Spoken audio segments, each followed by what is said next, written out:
The Federal and Vale Hospital jointly present the Madurai Marathon 2025. This event is co-presented by Walking Shoe Company, powered by PSNA College of Engineering and Technology and Tucker EV Chargers. Run for Bone and Joint Health on Sunday, December 21. Entry is free. All are welcome. Lot of furore on this VB-G bill as the government intends to enact a law in the parliament. The opposition is already criticized as saying it's an ideological assault on the country. Considering the name of Mahatma Gandhi, none other than the father of the nation's name, has been removed from the existing MGNREGA. Today, what more this provision intends to change, we have with us subject expert on the matter, Jean Dreze. Let's talk to the expert directly. Welcome to Federal. Thank you. What is this furore all about in this? The change of name is a red herring. This is not the main issue. The change of name is unnecessary, and it also detracts from the non-partisan nature of the Employment Guarantee Act. I'm not in favor of it, but it's not the main issue. The main issue is the content of this bill and the manner in which it repeals the Employment Guarantee Act. It's not a renaming and certainly not a revamping of the Employment Guarantee Act. It repeals the National Rural Employment Guarantee Act under Section 37.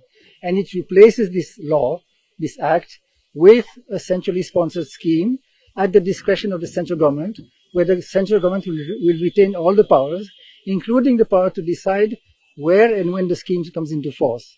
And that defeats the purpose of the unemployment guarantee. It's like saying, I give you a work guarantee, but I don't guarantee that the guarantee will come into force. So these are the provisions that defeat the purpose and undermine the whole idea of employment guarantee, and that's why we are opposing it. There are other discretionary powers of this sort, including the power to set the financial allocations to the states. And beyond these financial allocations decided by the center, the states will have to pay 100%. So for example, if the center decides that Kerala doesn't need help, they can do this on their own, they will stop giving them any money for employment guarantee, and Kerala will have to do it all on its own. Now Kerala may be able to do it, but for the poorer states, this financial burden is going to be a very big problem, and it's going to reduce the employment levels. So are you saying this is going to change the essence of Yes. MGNREGA from Yes. demand driven to something different? What is it exactly? I'm saying that there's no guarantee. You see, let me explain. Even 20 years ago, in the original National Rural Employment Guarantee Act, even at that time, the central government had tried to introduce in the law this kind of switch-off clause, which gives the central government the power to decide where and when the scheme comes into force. That defeats the purpose. So at that time also, we had all opposed that clause, and it was eventually removed. And it is because that clause was removed that the Employment Guarantee Act has teeth. Now the teeth has been pulled out again. See? So this is not renaming and certainly not revamping. It's repealing the act and replacing it with a scheme that does not serve the purpose and that does not represent a real guarantee and certainly not a legal guarantee. So what exactly do you see instead of, as you said, there's this total annulment of this MGNREGA scheme. What exactly should have been done so that to strengthen it for the rural livelihood of the country's people? See, we are not against any amendments of the act. I would say first, forget this bill, junk it, and then we can talk about constructive amendments. In this bill, there are no constructive provisions.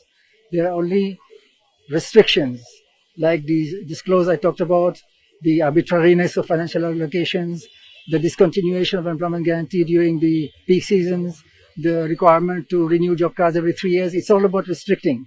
Yeah, except for this symbolic extension. Government is saying that they have increased the work from 100 to 125 days. The raising of the ceiling from 100 days to 125 days is also a red ceiling because two reasons. One is that in any case, most people are not getting 100 days. Why is that? No, what I'm saying is the practical situation is that today only 2% of rural households are able to get 100 days of employment under the Employment Guarantee Act because of all the complications in the system. Now, that means that only 2% of households may benefit from that extension of the ceiling, right? And more importantly, on the one hand, you make a pretense of raising the ceiling, and on the other hand, you reduce the financial provisions. So, this is not this is a red herring.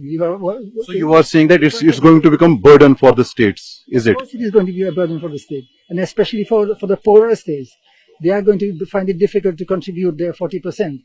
This bill, according to its own financial memorandum appended to the bill, is imposing a burden of 55,000 crores of rupees on the states. This is the government's own memorandum. Now, for the poorer states, it's going to be very hard to contribute their share.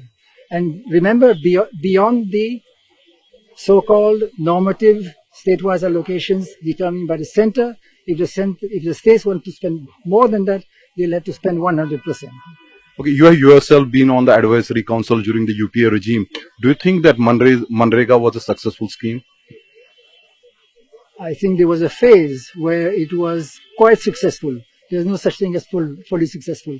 But if you look, for example, at data for 2011-12, 5 years after the Act had come into force, from the National Sample Survey and the India Human Development Survey, this independent household survey data confirms that at that time, the bulk of the employment officially generated by the Employment Guarantee Act was reflected in independent survey data. So it was all real. There were some leakages, of course, but it was mostly real employment for real people, including half of the workers being women, almost half of them being from SC and ST communities. And it was also a time when the market wages were rising quite fast because of the employment generation under NIG. So I think there was a phase where it was doing very well. And then from 2013-14 onwards, things started going downhill. There were too many complications, too much technocracy, too much underfunding, failure to go after people guilty of corruption and so on and so forth.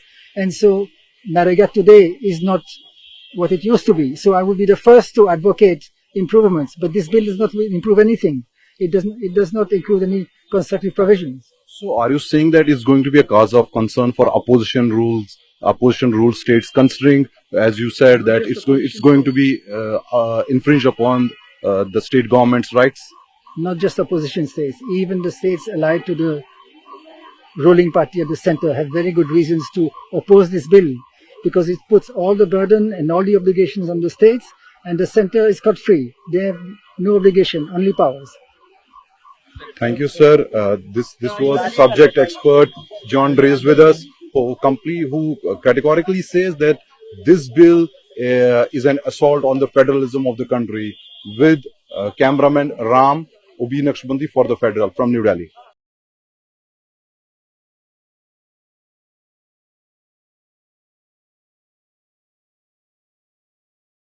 The Federal and Vale Hospital jointly present the Madurai Marathon 2025. This event is co-presented by Walking Shoe Company, powered by PSNA College of Engineering and Technology and Tucker EV Chargers.